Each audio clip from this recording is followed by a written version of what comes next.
he was kicking off at school towards the end of the day. So Adrian went down there and tried to control the situation. There were 4 adult males in the school trying to control him. They couldn't hold him down. Not that they generally use that sort of, but the 4 adults could not control him. And Adrian got in there because being the parent, you can do a lot more than a teacher can. And Blake bit his arm 3 times with such severity that Adrian actually had to physically pull his jaw off of his arm, and then he bit again, and then he bit again. What is up, everyone? I am Lachlan Samuel, and this is the Open Up Podcast, the show where real people open up and share real stories of struggle.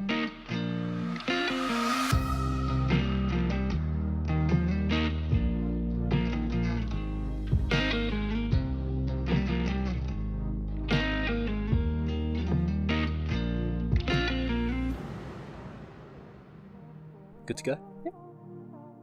Welcome back to the Open Up Podcast, guys, and to episode 38 with Hayley Peak. Thank you for letting me come over and do this. No worries. Thank you. Okay, I'll ask you a quick question straight off the bat.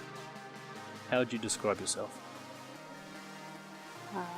That's difficult. You're difficult? No, I'm not difficult. Happy. A lot happier than I have been in the past. Wanting to help others is a very big thing in my world. Yeah. And wanting to help others be well. Diligent, hardworking. Yeah. It sounds like the goods. Yeah. Pretty much. It sounds like you actually value yourself and appreciate yourself. Yeah. Which is something that most people don't often do. So was that a process working into that, or have you always had that? A little bit. There was one time there that I didn't value myself at all. And I suppose it's just a matter of getting yourself around people that are of the same cloth, cut from the same cloth, that are happy and that are wanting to better themselves, and I suppose working through a lot of stuff is really important, and burying some stuff as well can be important too to move forward. Okay, cool. And we spoke a little bit earlier, but when you say burying, you're really meaning not languishing in wishing things were different, but being grateful for what you've had, or what you do have, rather than wishing for more. Yeah, I suppose life's a journey, and you get thrown a lot of curveballs along the way, and sometimes it's about not necessarily dreading what you've been through in the past and dredging it all up, but knowing that's part of your journey, and then just trying to leave that behind and not let that affect you moving forward. That's so powerful. Yeah. It's like 2 minutes in, and we've already got... Because I suppose if you wallow and you dwell, then, because I have done that in the past, it can then lead to bad thoughts, which then can lead to further things. And so, of course, I've been there. So you've just got to look at the positive things in life and move forward. Yeah, and I suppose if, like you say, dredging stuff up or digging stuff up, if that is going to cause you further harm, then why do it? Just be grateful for where you're at, what you've got, what you've been through, and move forward and use that as a lesson. Definitely. Cool. Yeah. Jeez, I'm gonna have to put that in the start of the at the clip. Okay, so we'll jump into childhood. Can you give us a breakdown or a summary of what your childhood was like, what the family dynamics was like? Okay. Fairly complicated family. I grew up in Perth. My parents have been together since I was born, and but my mum had previous relationships to meeting my dad, and my dad had a previous marriage as well. So my mum had 2 daughters to 2 previous relationships, and my dad has got 2 children, a boy and a girl, to his ex-wife. Yeah. And I'm theirs, so it's sort of like a Brady Bunch sort of scenario. So are you the golden child? A bit, yeah. But I've never grown up with my siblings. So Okay. so I didn't actually know about my two sisters until I was 19. Okay. Because, well, I knew about them when I was 15, but I hadn't met them till I was 19 because my mum had adopted them out before moving from England to Australia. And then she moved to Perth, and then my sisters moved to Perth in 1988 with their adoptive parents. Yeah. And then their adoptive mum died, and then one of the girls started looking for my mum, and I found her. So that was pretty big when I was in my late teens. And and I've always had my brother and my sister sort of around, but they lived with their mum, or they were older. So sort of there's 8 years between me and my mum's youngest daughter, 10 years between me and my other sister, and then 10 and 12 years between my mum's, my dad's too. So there's quite a significant age gap there. So I sort of had the siblings there, but was very much an only child. Yeah. On the day to day. What was the relationship like between yourself and your mother and your father? My mum and dad worked a lot, and were involved in quite big business activity, and so I saw a nanny more than I saw my mum and dad a lot of the time.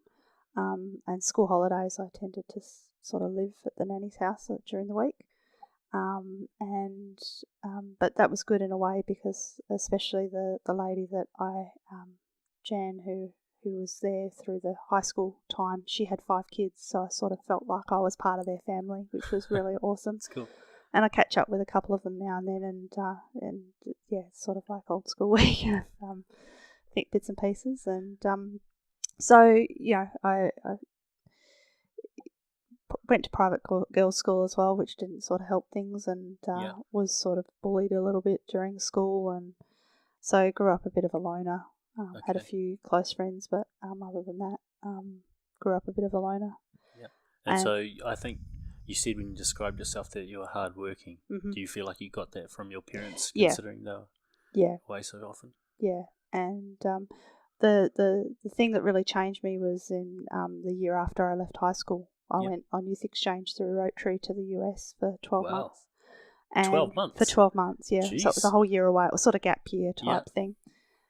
And that was a defining moment in my life, because I didn't have that sort of scenario of everybody in school knowing who my parents were, because they were fairly influential business people in Perth at the time. And so no one knew who I was. No one knew how much money that we came from, and I became me for me. And had I not had that year away, I think I would have been a very different person. And it was a defining moment in my life, and I'm so grateful for that experience and meeting all the people that I met. And I'm still quite close to a few people from the States. That's and cool. And it made me come out of my shell and create the person that I am now, which is very different to what I think I would have become had I not had that year away. So. Okay. So you said you were very much grew up a loner. Yep. That seems kind of like odd or paradoxical, considering your parents were of wealth, or you were born into wealth. Like, what was the barrier between you and fitting in socially if you were of money? Yeah, I suppose that people look at the money and they judge you for the money. Okay. So people sort of would say, oh, you're the little rich bitch, sort of, and treat me that way. And people really changed their opinion and the way that they acted towards me because of the money. So, but when I was in the States, I didn't have any of that. So, so sort of like people treated me that way, so I became that way when I was in high school. So I became quite distant and, didn't really want to associate with people much. Just spent most of the lunch times in the library and those sorts of things, just so I didn't have to communicate with the peers. And, there's a few people that were really quite nasty and horrible, but I just believe it or not, I'm friends with a few of them on Facebook these days. So swings and roundabouts. But yeah, we act in accordance with what we know. Definitely. So kind of have to forgive people when, especially from the stuff that they did when they were young. Oh, definitely. And kids can be cruel, and so just going away for that year just really helped me to So develop. Like if you were this loner, you were sort of starting to detach from social expectation. You were going to the library, being by yourself, isolating yourself really. You go to America, you have this gap year, and then you're finally able to step into the person that you are, or start to create your own sort of personality or the way you're perceived. What sort of person did you step into when you're over in the States? I became, I suppose, giving. I was very much, if you can hear that, it's a train just going past.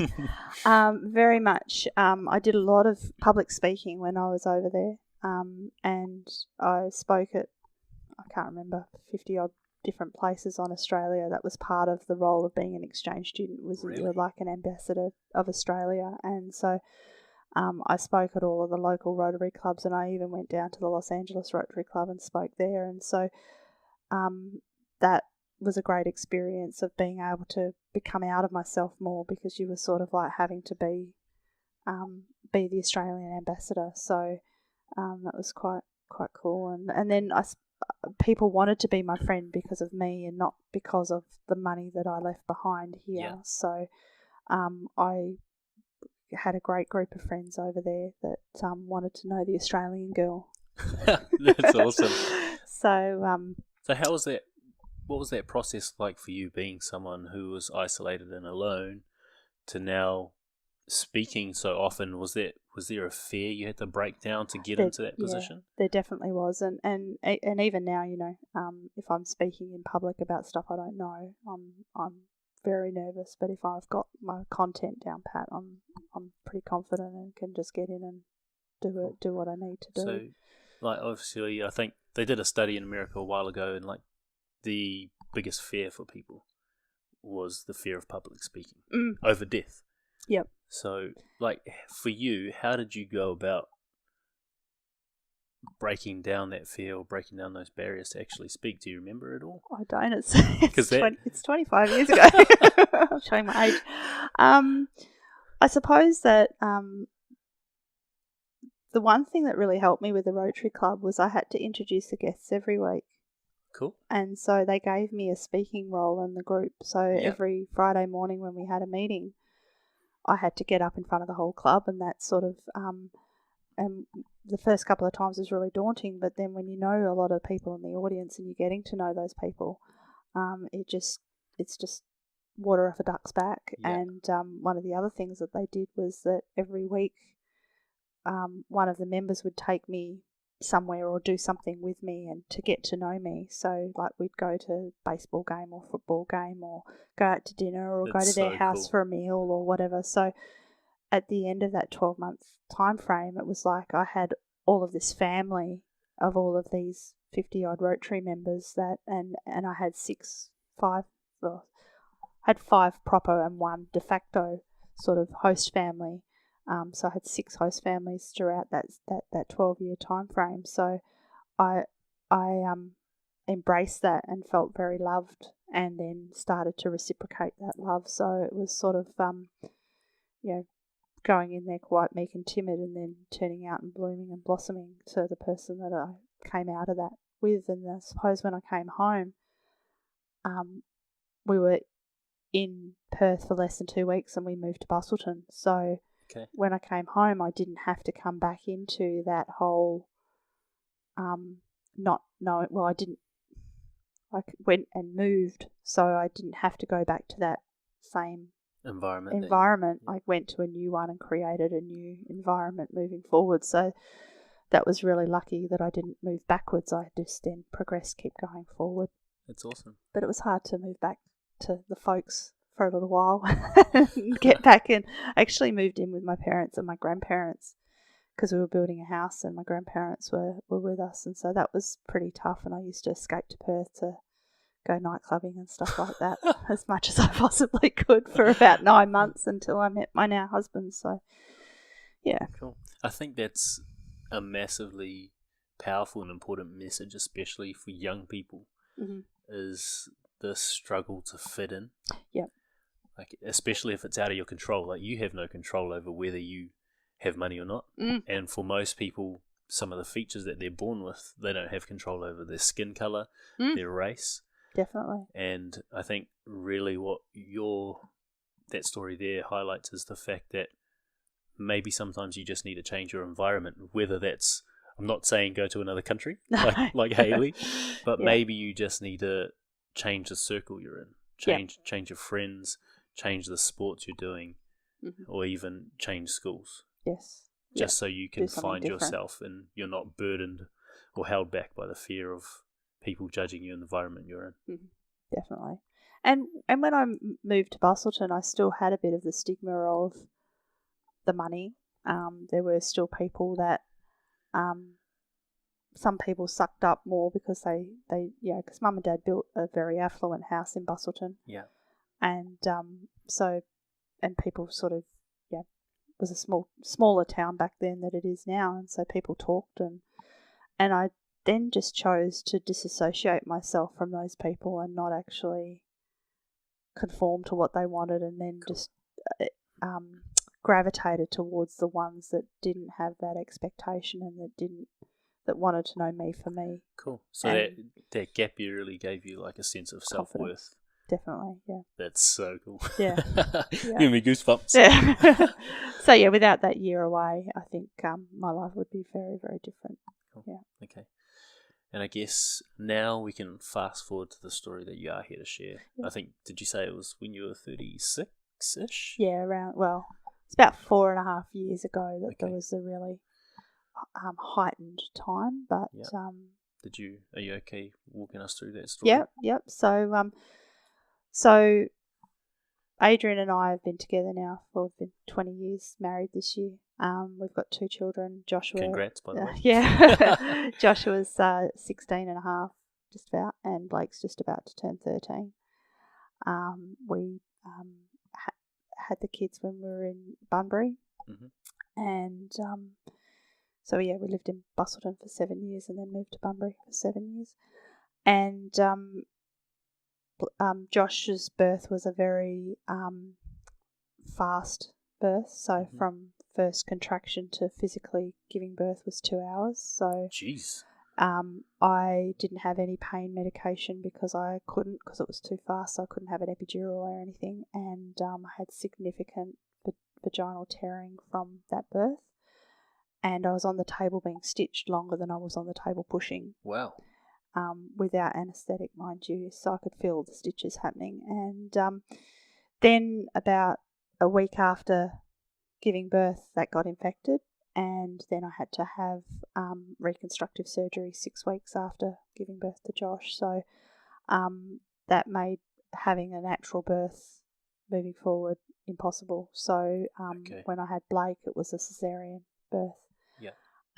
Now knowing what I know, being in the health industry now, being a caesarean birth, he then didn't go through the vaginal canal, so he didn't actually get that first mouthful of bacteria that you do when you get a natural birth, and so therefore he was, on the first day he was born, he had taken a step backwards because he didn't have that gut bacteria developing as a normal birth child would. So nowadays they swab kids when it's a caesarean birth. Had he been born now, we wouldn't have maybe have had some of the issues. So then at 4 months, he had his normal immunisations. I didn't know any different. Had that whole sort of sheep mentality of you go to the clinic nurse and you go through the process and, hey, it's 4 weeks of, this immunisation now and this immunisation now, and you just do what you're told sort of thing. Had I known now what I know now, I probably wouldn't have done that. But So at the 4-month immunisation, there was a distinct change to him. Not enough to sort of really question it at the time, but looking back, there was definitely a change in him. We always had issues in trying to get him to sleep at night time. Okay. And suffered massive sleep deprivation with him. And so when he was 4 months as well, I then, because of monetary issues, had to go back into the workforce. So up until he was 4 months, I was working from home and sort of created websites for businesses and bits and pieces from home, did some consulting and stuff. But then at 4 months, things changed in where I was working before, and I was asked to go back. So I went back and had to put him into daycare. So moving forward with him in the daycare environment, he wasn't like our other son. So we'd get calls all the time, oh, Blake's bitten another child, or he's hit another child, or he's done this, or he's done that, and his behaviour's not good. And as a parent, you just go through what you got to go through, and you sort of don't really question as to why. It's just happening, so you just deal with it and move forward. Yeah. And then when he was in kindy and moving into year 1,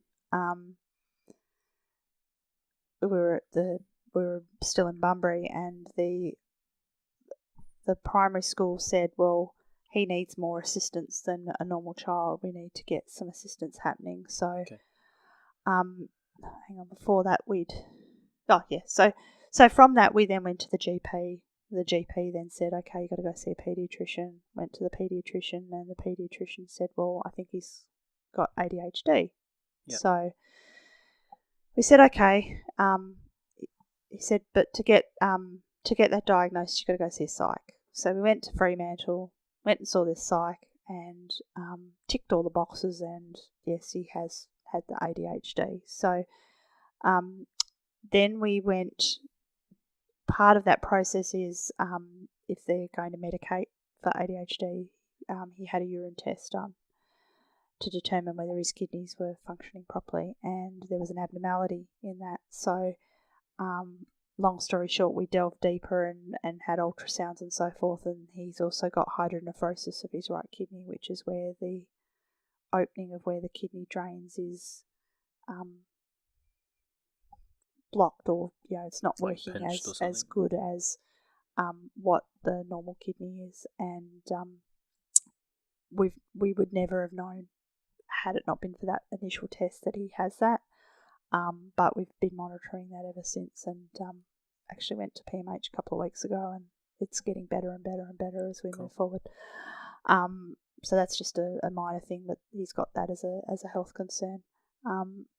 Then so they put him on some, I think it was Ritalin back then, and sort of calmed him down a little bit, but he was still then needing more help than the normal child, and so they basically said, we feel that it could be autism, so go back to your GP and sort it out. So we went back to the GP and paediatrician,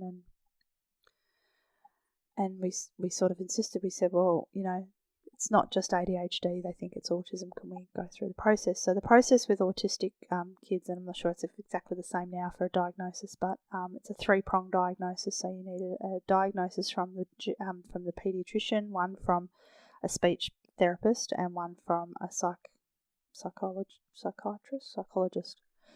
And if all 3 of those people agree, then that's when you get the diagnosis.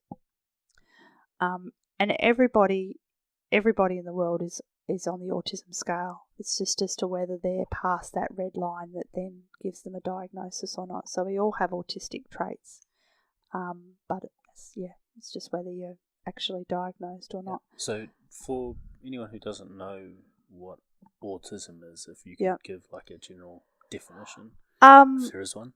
Yeah, I suppose it depends on the person. Mm-hmm. You've got verbal and non-verbal autism. So, we've got a friend of ours, very dear friend of ours, who has a non-verbal autistic son, and basically he has very big trouble in communicating.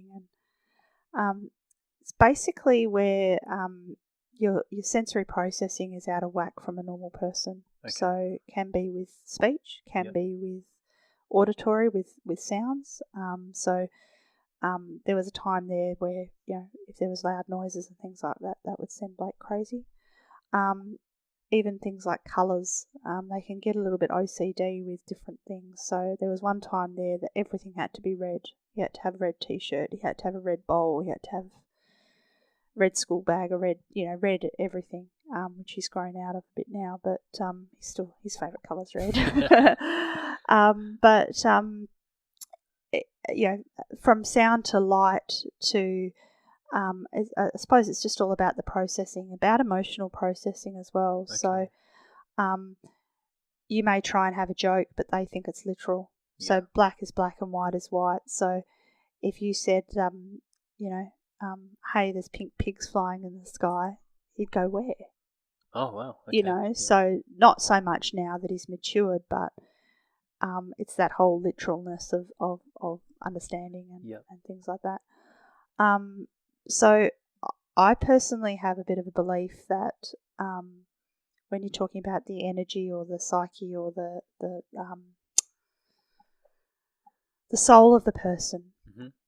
and then you've got the body of the person, and I sort of feel that with the way that the world's moving now and the vibration of the soul and the vibration of the body, that autistic kids, their vibration of their soul is a bit too high for the vibration of the body, and there's a clash, and that then there isn't the ability to process what you need to process properly in the body on all of those levels that I talked about. So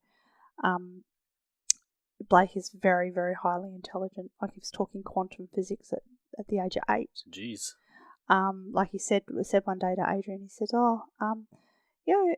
what I'd do if I could, because Einstein did lots of good stuff, and if I could, I would go back in time and clone Einstein before he died, then wait till he's died, and then actually reinvent him after he's died so that it wouldn't interfere with the time continuum.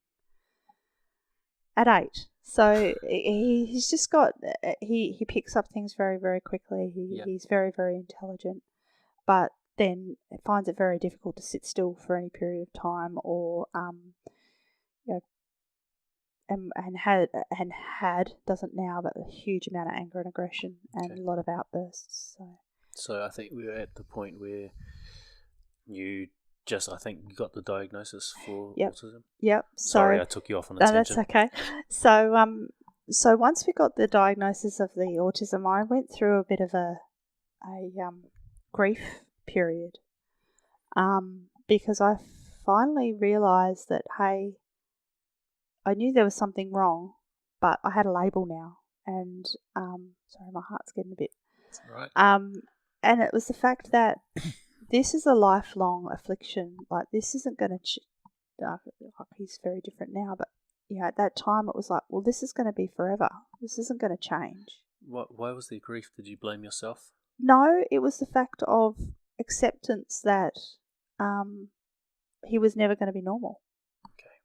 It was that whole, you sort of try and put all these things in place, but that label made it final of, hey, he's going to be like this forever and has to have special compensation or special consideration his whole life to help him through to be able to, because he's not normal. Yeah. Do you think a part of that was because of the fact that you had a problem fitting in socially when you were growing up, and like worrying about that for your son, or? Looking back, probably, but I didn't put 2 and 2 together at the time. Yeah. Sorry, so you were going through. Yeah. You're going through grief. That's me again. So there was a period of grief there of sort of like, he's got the diagnosis. Now what? And then we thought, well, he had the diagnosis of ADHD. Now he's got a diagnosis of autism. Is it autism and ADHD, or is it just autism? So while we were going through the whole diagnosis thing, we were put in touch with a clinic based in Murdoch University that was an ADHD specific clinic that went through a program to do the whole diagnosis and to help kids with ADHD. And because we were sort of trying to grapple at straws as to knowing what was going on, and even though we had the diagnosis of the autism, we then decided to go through that process of that diagnosis tool through Murdoch. Okay. And we then got the dual diagnosis of having both the ADHD and the autism. So technically a doctor can medicate for ADHD, but they can't actually medicate for autism. So all the medication that he was on was for the ADHD side. Then not so long after that, we then decided to move to Albany for our business. So at that time, we were running a rainwater tank business. Yeah. And Adrian's folks were living in Bunbury, and my folks were living in Albany. And we were doing work in Bunbury and in Albany, but my dad's health was getting not so good, so we sort of made the decision. Adrian's folks are a bit younger than mine and have the ability to be able to travel better, so we thought, well, every time we go to Albany, it's only Christmas and Easter basically, and any other time it's for business, and we don't really have the kids. So the kids didn't have a good relationship with my parents as they did with Adrian's family, so we decided to move to Albany so that to be closer to my folks for a bit, because we'd been close. They'd been out of the sort of area for 4 or 5 years. So, and because Dad's health was deteriorating, we thought, well, he may not have too long to create those relationships. So,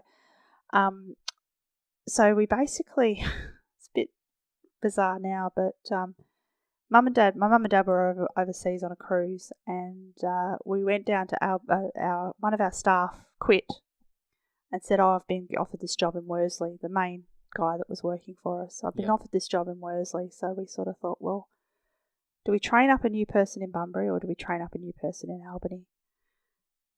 We hadn't sort of planned to move so quick, but then we went down to Albany to check things out, and on the way home we decided, okay, we're going to move. And within 3 weeks we'd moved. So business, kids, everything, we'd moved. So without Mum and Dad in town still. So when Mum and Dad got back, we met them at the airport and said, surprise, we're here now. So that was pretty cool.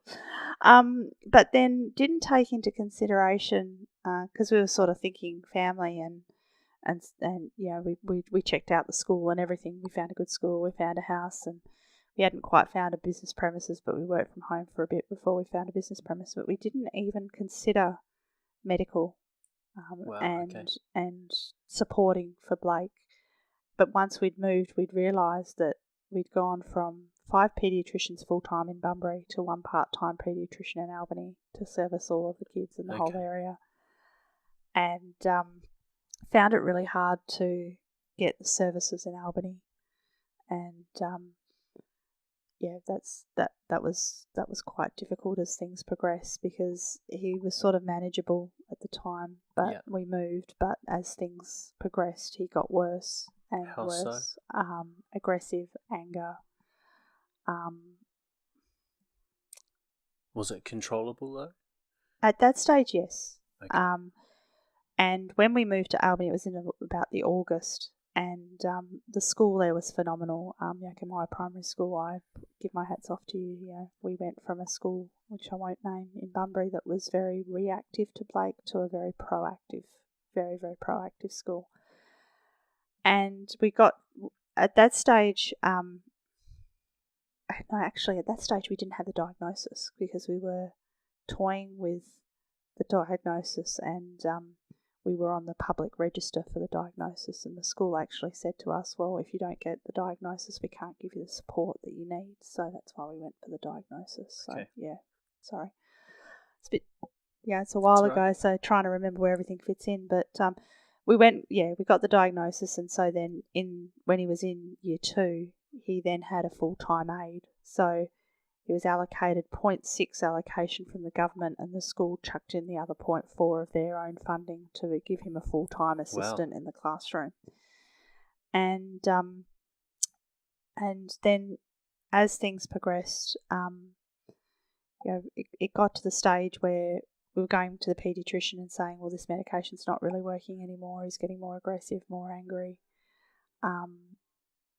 And finally, we went through a few different medications and we still couldn't find the right fit. He's been on sleeping meds since he was basically diagnosed. So Really? every night, because it got to the stage where 10 or 11 o'clock every night, he was in his room. The room was trashed. Like, you'd put him to bed, think he's gone to bed, and you go in there and the room's trashed, and he'd never could just get to sleep very well. So we started on medication for sleeping, which he still takes, but not at the rate that he was taking at one stage. It got that bad that I remember going to the paediatrician and she said, well, we'll try this drug. We went, okay. And she said, but it's for adult schizophrenics. And Jeez. But she said, this is the only thing I can think of. I've tried everything else I can think of, so we'll try this. So before he went on to the medication, it was quite violent in the house. Like, he would kick and punch and bite and And how did you cope with that as parents? It's stressful enough knowing that you have to deal with what he's got, but having the violence as well. It was I suppose I started yelling. Okay. I wasn't calm about things. I would react, and then that would then build things up even more. And it's difficult when you've got a kid that's out of control and you're trying to control them. You just do your best to get through the time, and you try and if they say, I want such and such, you say, okay. Oh, okay. Because you don't want to see the ramifications if you say no. Yeah.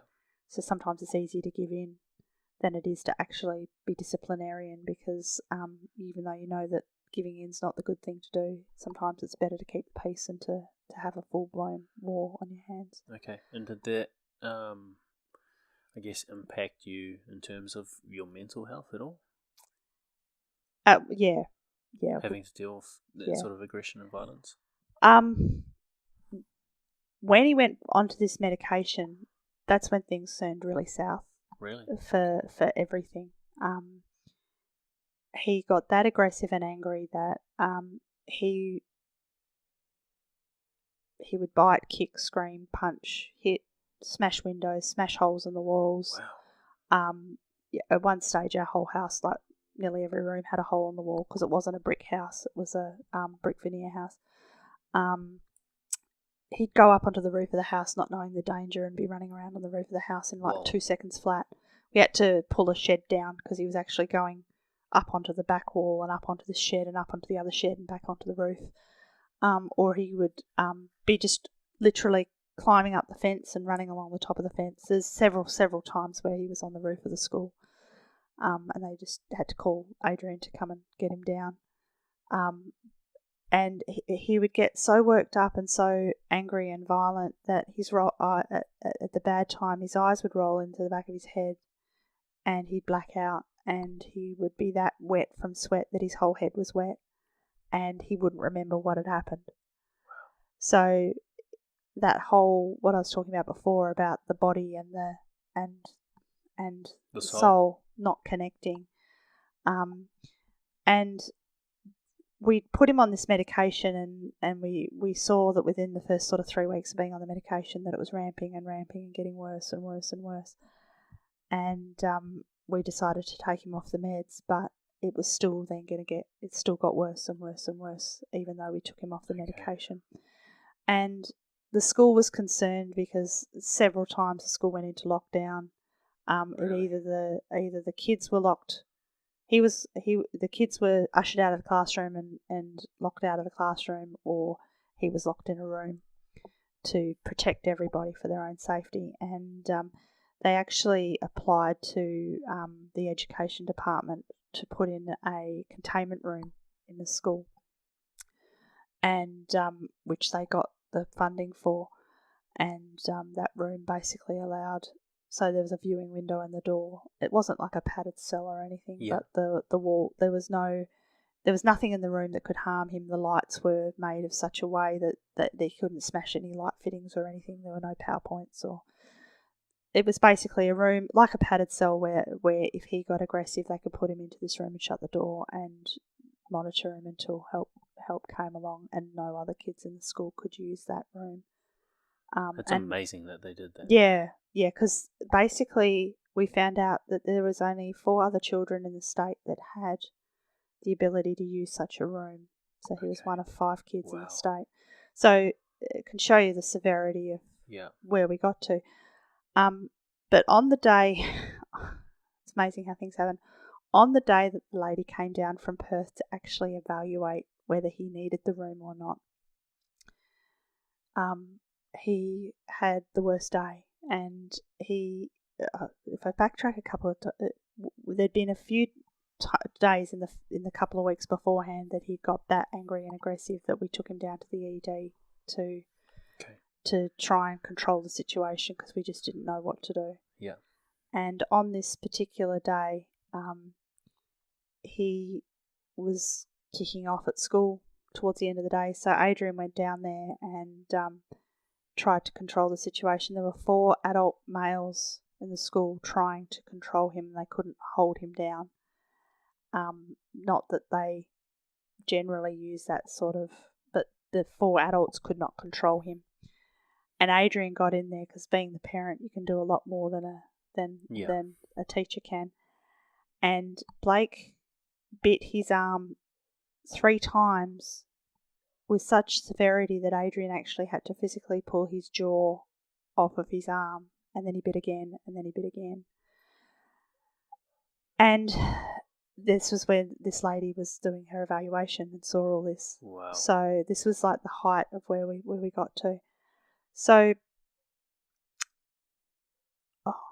there's another story that I haven't told that was pretty bad. So you're living in as a well. constant we were state living of in distress. a constant, and actually a couple of weeks before that, we had sent our other son Josh out of the house and sent him to live with my parents because it was getting too violent for him to be in the house, and I feared for myself as well. But Adrian was able to deal with him a lot better than I could. And a couple of weeks before, because we had a lady that was helping us, and it's ironic, her name's Hayley as well, and she was basically picking up the kids from school, sitting with them till we got home from work and helping out and that sort of thing. And she rings up and says, "You got to get home." And this one day, and he had pulled a knife on her and put it against her chin, and so that was one instance. Another instance was, and this all happened in very quick succession. Like every day we were having these really heightened things. She rang one day and said, "You got to get home." So I rushed home. It took me about 5 minutes to get home. He'd taken a bread and butter knife from the drawer, and he'd gone out the patio door, gone around the patio, around the side of the house to the laundry door, which was a big double glass glazed sliding door, grabbed the knife and just basically hit the glass with the point of the knife, and the whole glass door exploded.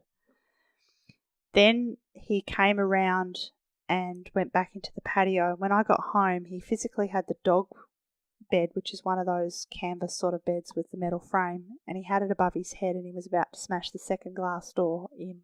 Wow. And so I ran out there and threw that away from him and grabbed him. I don't know how I did this, and grabbed him and yelled at Hayley, "Get Adrian right now," and flung him onto the floor and sat on his hips, and put his hands above his head, because that was the only way I could physically control what he was doing, because he was kicking and screaming and everything else, and stayed there until Adrian got home. And then we took him down to the ED at that stage because it was just bad. But on this particular, so that was just a couple of stories of how bad it was becoming. And then on this particular day where he'd bitten Adrian, he came home and then he had another meltdown. So we refer to these outbursts of violence and anger as meltdowns. So every time we'd taken them to the ED, they didn't do anything. They just basically let him calm down and then said, "Well, see you later. Go home," And on this particular day, when he had the meltdown in his bedroom, his eyes had rolled into the back of his head and he was all wet and everything. And I basically just got a blanket and swaddled him, and we dragged him to the car, and I was in the back of the car and Adrian was driving, and we got him down there and we sat in the ED and we said, we're not going anywhere. We cannot deal with this anymore, because it was just so violent, so aggressive, so, yeah, we couldn't, from our business perspective, we had to keep closing the door of the business because we had to, every time, basically, well, he didn't say jump, but it was like every time he said jump, we had to jump. Yep. We had to go. We had to be there. Like if the school said you need to be here now, didn't matter what you were doing, you drop everything and you go. Cool. So not only you're worried about your own physical safety and the safety of others at school. Yep.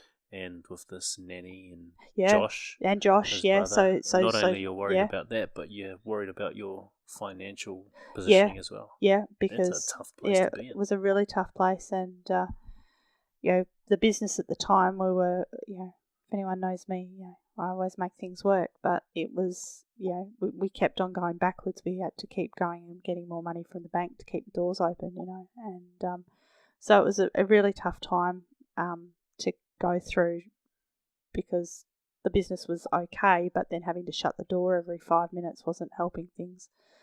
And then the whole physical nature of what was happening, and then because we'd had to get Josh out of the house because it just was too violent, and we just said we just can't do it. We can't do it anymore, and so the services started to rally around them when we basically said Barleys. We were quite proud in the fact of we didn't want to ask for help unless we needed it, but when we needed help, we needed it then. We didn't need it in 3 months' time when they had the next appointment. We needed it now. And we got to the stage where at the school we had a meeting and we had 18 people around the table, including my mum, Adrian's parents drove from Bunbury for the meeting, ourselves, and we had the GP and speech pathologists and the Disability Services Commission and a couple of the school teachers and DCP, the Department of Child Protection, were all in the room trying to say, okay, what are we going to do with this kid, because what we were doing wasn't working. So the GP, I really appreciate everything that he did through that time, but because of the system being the system, he couldn't get done what we needed done, and he tried to get him into PMH, and because autism is not seen as a mental health condition, it's autism, we weren't guaranteed a bed. So they had a bed for him in Albany, and we had him in the Albany hospital, but they basically said, well, you can take him from the Albany hospital and you can drive to PMH, but we can't guarantee that you'll get a bed in PMH. Then what do we do? With then being in an area where we had no support. And the physical thought of driving him to Perth, we wouldn't have made it, because his anger and aggression was that bad that we physically wouldn't have been able to have made that trip. So he stayed in the hospital for about 3 weeks. Okay. And we were trying to have these meetings toing and froing during this 3 weeks, and we sort of said to DCP, well, we can't do it anymore. And they then said to us, well, if you can't do it, who else will? If we've got to look for a family, it could take 6 months to find a family that would actually take him in as like a foster type arrangement. But who's going to want to take that on? And we said, well, we can't physically do it. We were battered. We were black and blue, not just physically, emotionally, mentally, Just totally drained. And there was a time before all of that I did try and attempt my life. Wow. And it got too much? It got too much. And it just, Josh had got upset about something, and I got upset and had a yelling match with him because of the situation, and I just resorted to yelling because I just was so in turmoil. I just didn't know how else to react, and then got to work and was all sort of stirred up because of that. And Adrian had dropped the kids at school, and he came in and he says, well, I think we might be leaving. So he was basically saying, well, because of how I had reacted, that he was going to leave. And I just took that to heart and went into the back of the showroom that we had, into the back kitchen area, and grabbed a knife and started hacking at my wrist. And so he called the police, and they then dragged me off to the psych ward for a night. Really? And because it just got so bad, it just, you know, we hadn't been in town a huge amount of time. We hadn't created a lot of friendships or anything like that. I hadn't really didn't have a lot of people, you know, and trying to be so proud and not sort of want to say, oh, hey, you know, this is what our life's like. We were quite insular. We didn't go in, you know, you couldn't really go anywhere. You could never really leave him with anybody because, and so things were hard, and I just cracked but I realised when I got into, I knew what I was doing, and I realised when I got into that psych ward, I went, oh my gosh, I don't want to be here. Or do whatever I could do to get out, because it was scary. People screaming and playing music at the top of their, you know, top wall, and then, you know, yelling and carrying on in the psych ward, and it's just the scariest night of my life. I just thought, I'm strong enough, I can't deal with being in this system. And I just told them what they wanted to know the next morning, and I just got out of there. Really? Yeah. Wow. Yeah. So, looking back now, do you have an understanding of exactly what it was that made you attempt that? Like, obviously, being so insular, and then Adrian saying that they're going to leave, like, there's obviously that fear of losing. My whole world was going to fall apart. You know, I felt that everything was just hanging on by a string, and that would have just completely destroyed. So there's nothing left to live for. There was nothing. Well, yeah, you got mum and dad and all that sort of stuff, but you don't think of that sort of stuff when you're going through that. And there was a time there as well, one day, where I drove out of town and found a secluded spot and hid the car and parked and stayed there for about 3 hours, and was having all this stuff going through my head and thinking, oh, well, no one's going to miss me and no one's going to care and blah, blah, blah. And then I thought, well, but I've got 2 kids and I can't just leave them just to fend for themselves. I've got to be the parent. And then I sort of, it was like a bit of a roller coaster what was going through my mind. I'd be up and then I'd be down, and then I'd be up and then I'd be down. And then I thought, well, you know, I've got to keep going, because I can't just stay out here and just rot in the car. It was tempting, but so that was a really dark time, because I can't even imagine having to go through it. Trying to put up with the violence and the aggression and the anger, but also not knowing when it was going to happen. Like, there wasn't any walking on eggshells almost. Yeah, well, there wasn't any specific trigger per se. It could all of a sudden be he dropped a cup and bang, there was a big old full-on meltdown, or you said the wrong thing and you interrupted him, or you did something and there's a meltdown. So there was no rhyme or reason or So there's like literally no certainty in your life? No, not at all. And the school put up with so much and were as good as they could be, but it was getting to the stage where he kept getting suspended from school because he'd hit another child, or he bit another child, or he'd done this or he'd done that. And being being suspended and then having to come home for a day or a week or whatever, well, that's not actually punishment. Yeah. And then my thought was, well, gosh, now we've got to deal with him for that time frame at home while we're still running a business. Yeah, exactly. So,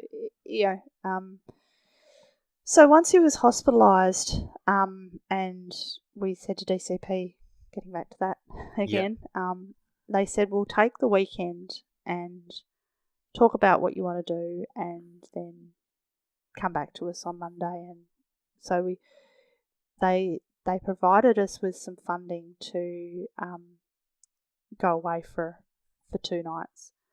and we went to Denmark and went out for lunch and met some really lovely people, which works out they've got an autistic son as well.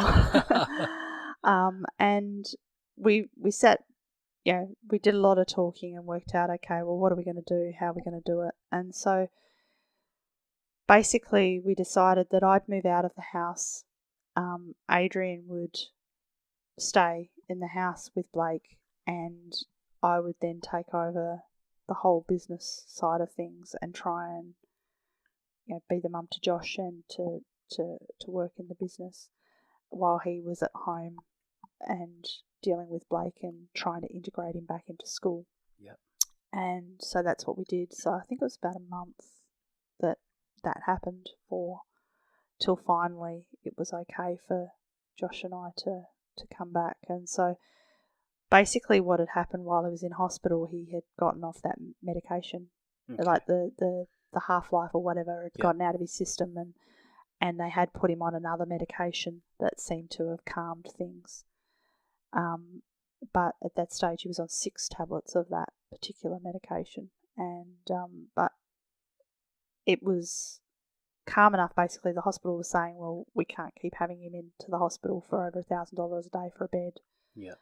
We just can't do that, so you're going to have to take him home.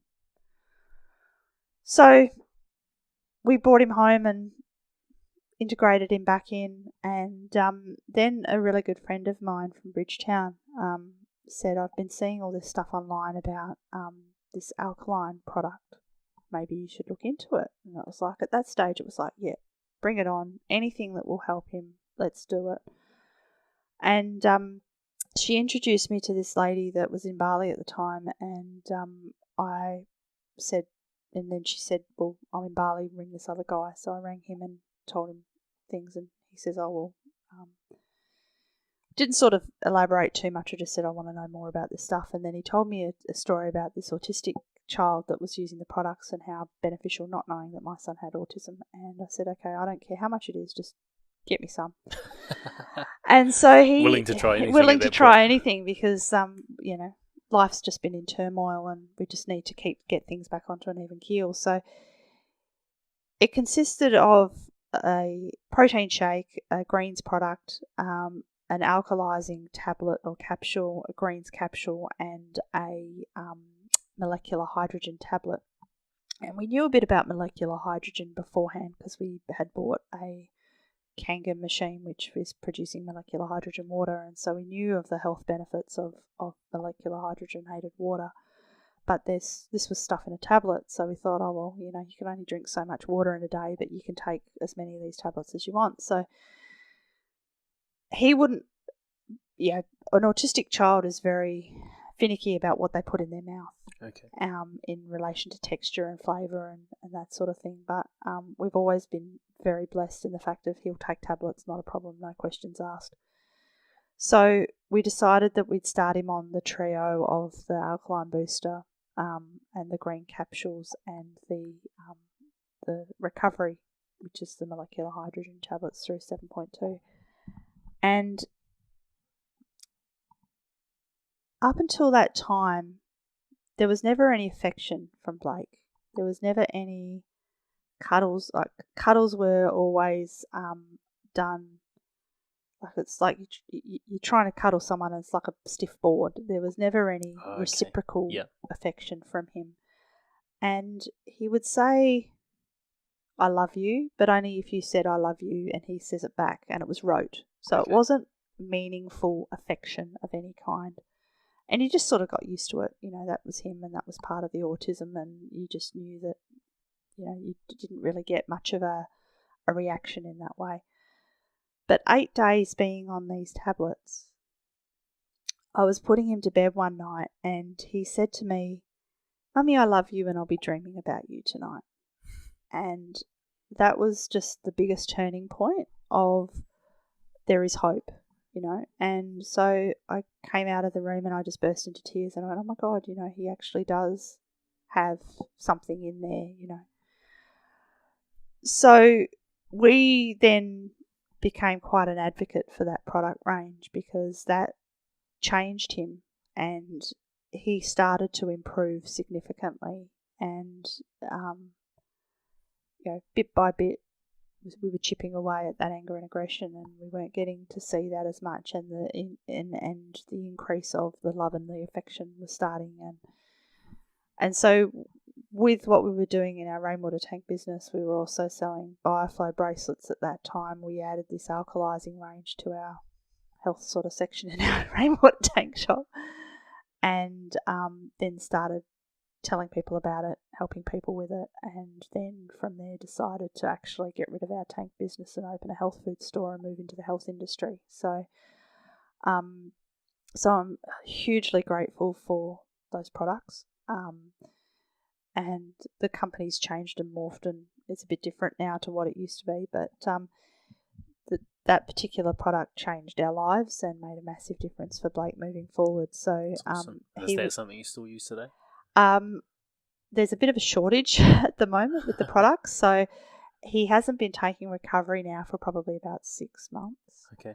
But we've still got some of the alkaline boosters left, so he's been taking those. But with the greens, because he would never eat anything, the greens capsules were like 1/2 kilo of veggies in each capsule, so he was getting 1.5 or huge amounts of veggies in each capsule, so we were giving him those as a sort of a meal replacement as such to boost up his immunity and to get some good stuff into him. So from there, we then closed the tank business, or sold the tank business, I should say, at a considerable financial loss just to open our shop that we had in Albany. Wow. And tried lots of different things with having access to the health food store. And Adrian then started to look more into energy healing.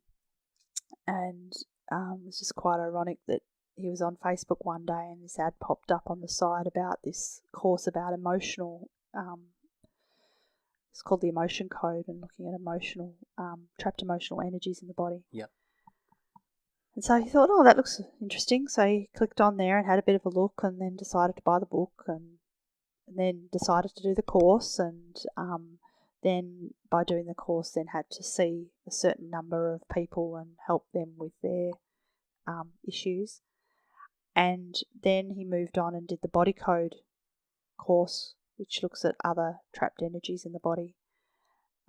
But the benefit as well is he's been able to do a lot of work with Blake with removing a lot of the anger and the aggression, which has made a massive difference. So when the body suffers an emotion, and that's a frequency which is different to the frequency in the body, can get trapped in the body and fester and then cause more problems. So if someone's suffered anger, and they suffer anger, and they suffer anger, then it's a lot easier to trigger that anger in the body with all of that trapped emotional energy there. So by being able to release a lot of that energy, it's made a massive difference on him. That's cool.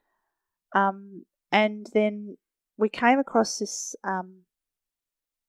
guy called Simon, and I was at a Conscious Living Expo a couple of years ago now, and met Simon and started chatting to him, and he had this product called Bowel Restore.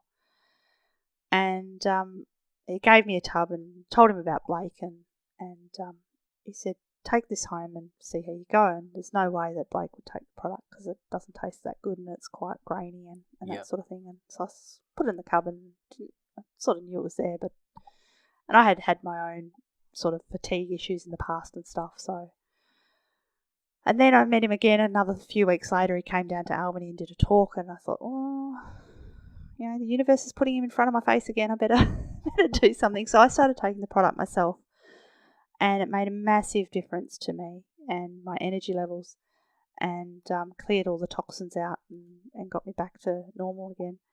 And we then started working with Simon on a lot of different things, and eventually closed our health food store and moved to Perth now, all because of his product. But he put us in touch with a lady called Sonia Lindbergh, and she's based in Mandurah. Her business is Pillars of Health.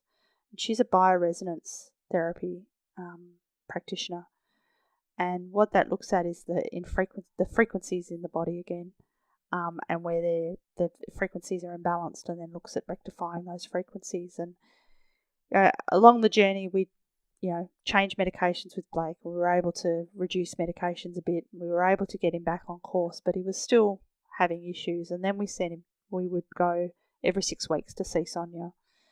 And I've said before, if I had to have driven to Sydney every 6 weeks to do that, I would have, because she identified that he had immunisation damage.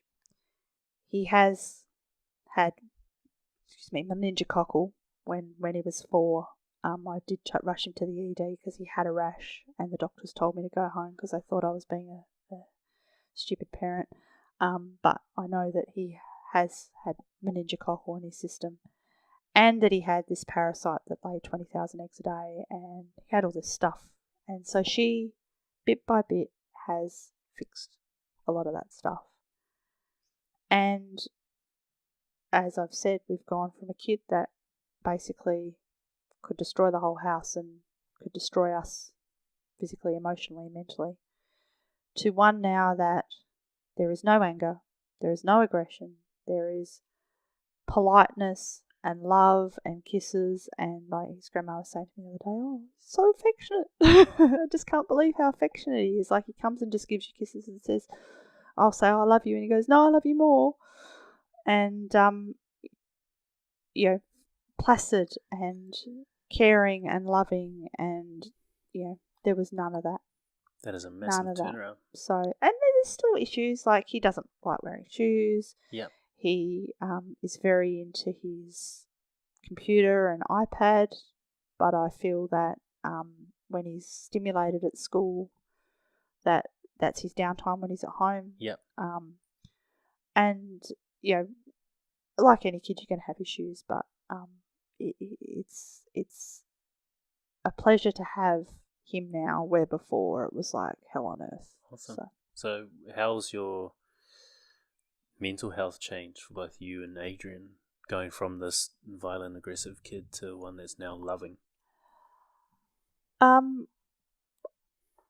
suppose when we were in the dark times, I was in the darkness, and then when we then started getting better with him, things started to get better. But with a lot of stuff I've done, and a lot of the stuff that Adrian's worked with the work that he does with the emotion code and the body code and the other stuff that he's done, that's really helped me to grow. What sort of modality is he using? Is he using kinesiology or? It is like a kinesiology in the fact is it's communicating with the subconscious to ask yes or no questions. So he uses muscle testing. Awesome. To communicate to the subconscious, to basically ask yes or no questions, and then uses magnets down the governing meridian, down from the head, down the spine, to command the subconscious to remove or to change things. So it's pretty powerful stuff. He's been able to work on me a lot with stuff that I've had in my childhood and bits and pieces as well, to be able to clear some of that trapped emotional energy.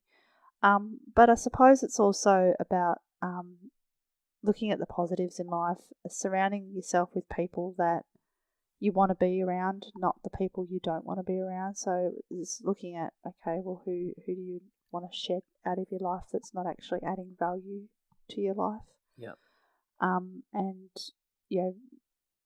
Building and creating relationships with the people that you want to aspire to be like, I suppose, and be around. And I suppose the more that we put ourselves out there, the more people that are coming across our paths. We're becoming this magnet of people, like yourself, Didn't know you a few weeks ago, and here we are. Now I'm all up in your life. I'm opening up my whole life, and telling you all my deep, dark secrets.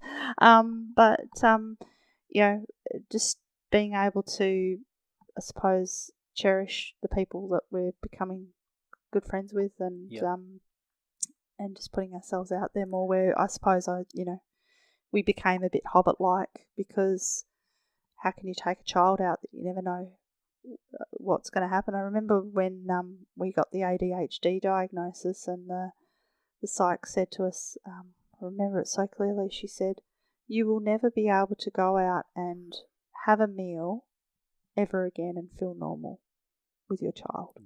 What sort of limiting belief is that? Well, in the fact of, and she was right, to up to a certain time frame of, you would go out and you would walk away from going out to a restaurant, and you would think, why on earth did we do that? Something would always go wrong, and something would happen, and there'd be a meltdown or something, and you couldn't actually just sit and enjoy a meal out because of Blake's behaviour or and where now, I suppose it's because of that whole change thing. They're really susceptible to wanting routine and keeping things the same and not changing. Okay.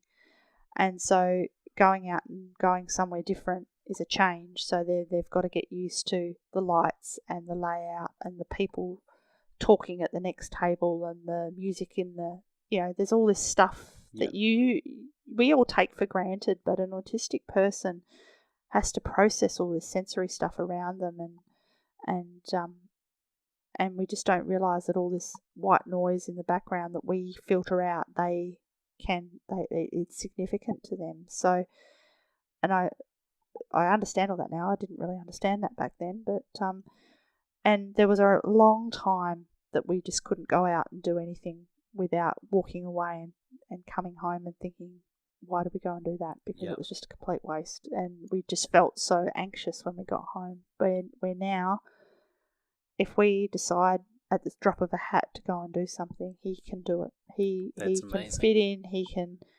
We have a couple of bumps in the road, but we don't need to be so structured and rigid. We can put some spontaneity in there where there was never a time we could do that. That's so cool. And I'm happy for you. You deserve it. Yeah. Thanks.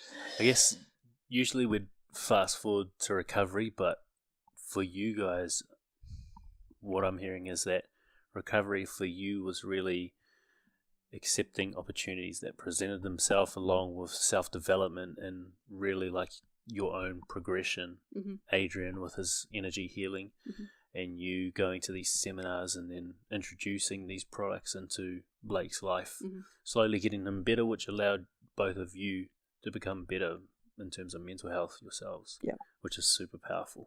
So if anyone out there is listening, like, that is a huge part of getting better physically or mentally, is taking the opportunities and really looking for ways to learn how to get better, rather than just being happy with where you're at.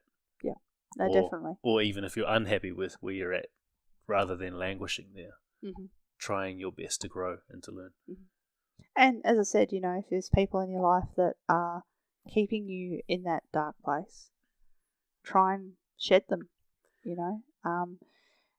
If there's people keeping you down, then, try and disassociate yourself with them and associate yourself with someone that is in the space that you want to be in.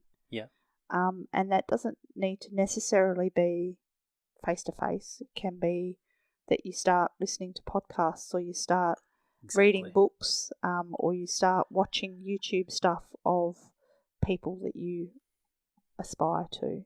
Doesn't necessarily mean you have to become best friends with that person. Just, you are who you associate with what you do and who what you read. Can't remember exactly how that saying goes, but it's who you associate with, how you conduct yourself, and what you read, and the things that you So you've brought that up a few times. Have you had to, without naming names, if so, have you had to cut people off from your life? And what have they done? Without getting too specific. There was one particular person who was really quite toxic that kept on. I can't really name who it is, but there's been a lot of water under the bridge, so I've chosen to walk away from that relationship.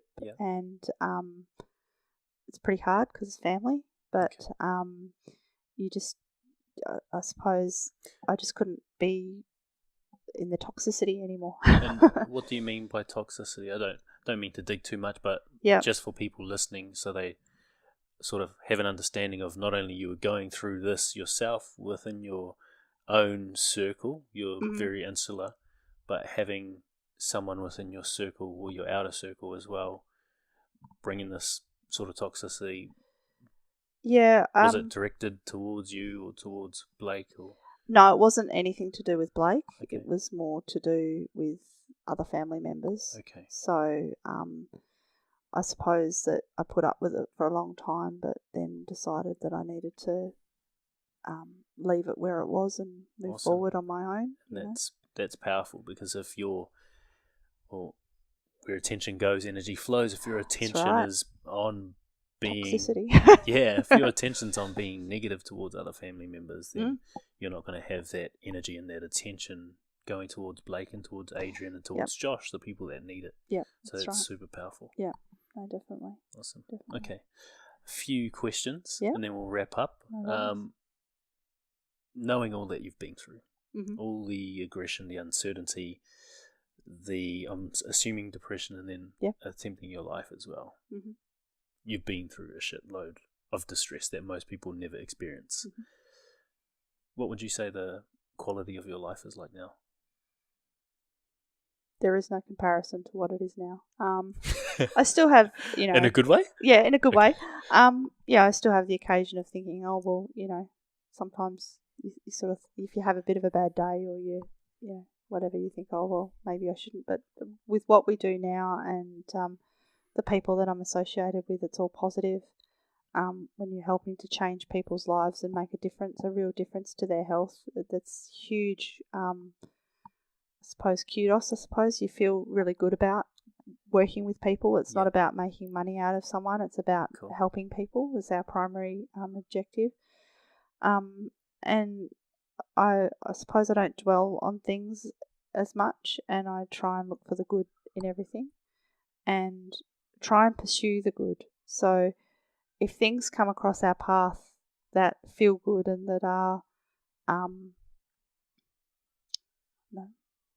if you think you can either choose to run with that or you can choose to let it go and move forward, sort of thing. So I suppose the more I move forward at the moment, and these things are coming across my path, I'm actually grabbing and running with them rather than thinking, oh, well, maybe I shouldn't or maybe I should. I'm sort of being a bit more spontaneity. Going with intuition. Going with the intuition. And, awesome. As I said before, the more that you come across some of those people, the more that you're attracted to those people. So, it's cool. So you said that you sort of don't try not to dwell on stuff anymore. Is there a way you go about implementing that as a habit so that it's consistently shows up in your life and your actions? I probably just try and bury it sometimes, rather than actually, sometimes, talking about things and working through them isn't necessarily the way to go because you're just dragging up old crap that you don't really need. So accepting them as a part of your journey. Okay. So we've said many a time about what we've been through with Blake, and everyone sort of looks at us and says, well, how the hell did you get through that, and how did you, and like you just do everything what you got to do one day at a time, or minute by minute at some stages it was. But we are very grateful for that experience, because had it not been that we were hit up the side of the head basically saying, you're in a crap business, you're making it work sort of, but you shouldn't be there, you need to switch your path and be doing this in your life, we would probably still be trying to get our tank business off the ground and try and do stuff. Yep. Because that's just the way that we are. But it had to be a big slap in the face to basically say you're not in the right place that you're meant to be. You're not on your path of divinity. You've got to move and do this other thing. Which who knows whether what we're doing right this second is going to be where we're meant to be as well. But it's our journey. It's definitely more aligned with who you are. Oh yeah, definitely. So every obstacle for you is a lesson. Definitely, and that you've got to say, well, everything happens for a reason, and even though it, you you have a car accident, like, when I was in my young teens, I had a car accident, and that changed the course of my life. And the fact is, I was doing a teaching degree at the time and had this car accident and realised, hey, I don't really want to be doing teaching. I was doing teaching to try and rebel against what my parents wanted me to do, and then I ended up doing a business degree. And had it not been for that car accident, I wouldn't have switched paths. And so it's about listening to the lessons that are put in front of you and heeding to that, rather than just trying to say, okay, well, if something comes in your face and comes across your path enough, and the universe is putting it in front of your face enough, you should be listening to what the universe is doing rather than trying to dismiss it. Yeah. So for you, like in terms of bearing, it really just means like going with the flow and accepting things as they are. Yeah, and not sort of, putting it under the carpet and never thinking about it again, but not dwelling on it. You know, I suppose that if you dwell on things and it becomes a soup, then you spiral out of control. And where if you try and be upbeat and think positively about things, then and to go with the flow and to move forward, then you're going to succeed. But if you dwell in the dark times, then that's where you're going to stay. Yeah, exactly. You get what you give. Oh, definitely. Law of attraction. Definitely. I mention it every bloody podcast, but it's the truth. Yeah, it's awesome. Definitely. What are you most grateful for right now? My journey. Yay. That's a good one. Because I wouldn't be where I am right now. The people that I've come across, especially the people that I'm meeting now we've moved. Like, we've just come across some awesome people, like yourself. Just visited someone in the hospital today that's becoming close to my heart. He's awesome. He's just gone through a lot himself and trying to help him heal. And I suppose just, grateful for life, grateful for energy in my life, because I had suffered from chronic fatigue and I've now got my energy back and can now function properly with my energy. And all I want to do is to help others, Cool. And just on that topic of helping others, what is your, I guess, in air quotes, what is your mission or your purpose in life at the moment, knowing that it may change and it may change again after that? Is to help others, is to show others solutions of how they can help themselves. Cool. And do you have a way that you're doing that specifically right now? Yeah. So we've got we're basically helping Simon from Quenda through the Bowra store to distribute his product internationally, and mainly in Australia, but helping build that internationally. We're working with some other also anti-inflammatory products as well. So it's basically using different products that we're working with to help people on their journey. So you're using the lessons you were taught with Blake, finding these products that actually helped him better his life and in turn better yours and Adrian's and Josh's life. You're using those to help others. Yep. That's so cool. Yep, definitely. Awesome. And I guess, last question for you. If you had the chance to put a message on a billboard where thousands of people would see it every day, what would it be? It can't be Bowra store. Damn it. Embrace and learn from your journey.